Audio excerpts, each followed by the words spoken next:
అందరికీ నమస్కారం అండి. ఫ్రెండ్స్, మనకి ఇప్పుడిప్పుడే మరొక ముఖ్యమైన అప్డేట్ అయితే రావడం జరిగిందండి. అదేమిటంటే గ్రామ వార్డు సచివాలయ ఉద్యోగులకు అలర్ట్, హాజరు నమోదులో కీలక మార్పులు అంటూ ఇప్పుడిప్పుడే మనకు ఒక అప్డేట్ అయితే రావడం జరిగిందండి.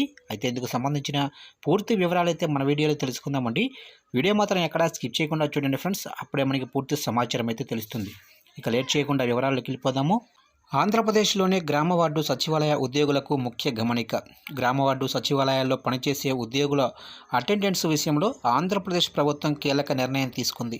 గ్రామ వార్డు సచివాలయ ఉద్యోగుల హాజరును మొబైల్ యాప్లో తీసుకోనున్నారు. అటెండెన్స్ మొబైల్ యాప్ ఇప్పటికే అందుబాటులో ఉండగా ఇకపై రోజుకు 2 సార్లు హాజరును నమోదు చేయాల్సి ఉంటుంది. వార్డు సచివాలయానికి వచ్చిన సమయంలో చెక్ ఇన్, అలాగే విధులు ముగించుకొని తిరిగి వెళ్తున్న సమయంలో చెక్ అవుట్ నమోదు చేయాల్సి ఉంటుంది.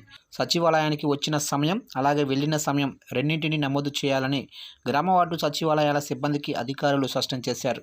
అలాగే హాజరు నమోదు సమయంలో రెండింటినీ ఒకేసారి నమోదు చేస్తే ఆ రోజును సెలవుగా పరిగణిస్తామంటూ హెచ్చరించారు. ఈ విషయంపై ఉద్యోగులకు సందేశాలు పంపినట్లు తెలిసింది. అయితే గతంలో గ్రామ వార్డు సచివాలయ ఉద్యోగుల హాజరు విధానం వేరే విధంగా ఉండేది. సచివాలయానికి వచ్చినప్పుడు లేదా వెళ్ళేటప్పుడు ఒక్కసారి అటెండెన్స్ మొబైల్ యాప్లో హాజరు నమోదు చేసుకుంటే సరిపోతుంది. అయితే ఈ విధానంలో కొన్ని అవకతవకలు జరుగుతున్నాయని గమనించిన అధికారులు ఇప్పుడు 2 సమయాల్లోనూ హాజరు వేయాలని సిబ్బందిని ఆదేశించారు. అలా కాకుండా ఒకేసారి నమోదు చేసిన ఒకే ఎంట్రీ ఉన్నా కూడా ఆ రోజును సెలవుగా పరిగణిస్తామని తెలిపారు.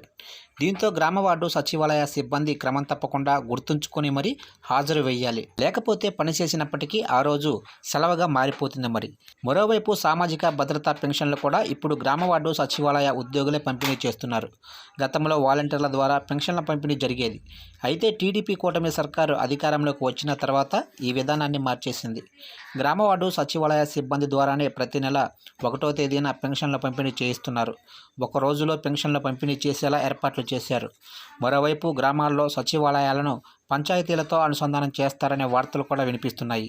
మరి దీనిపై ప్రభుత్వం ఎలాంటి నిర్ణయం తీసుకుంటుందో వేచి చూడాలి.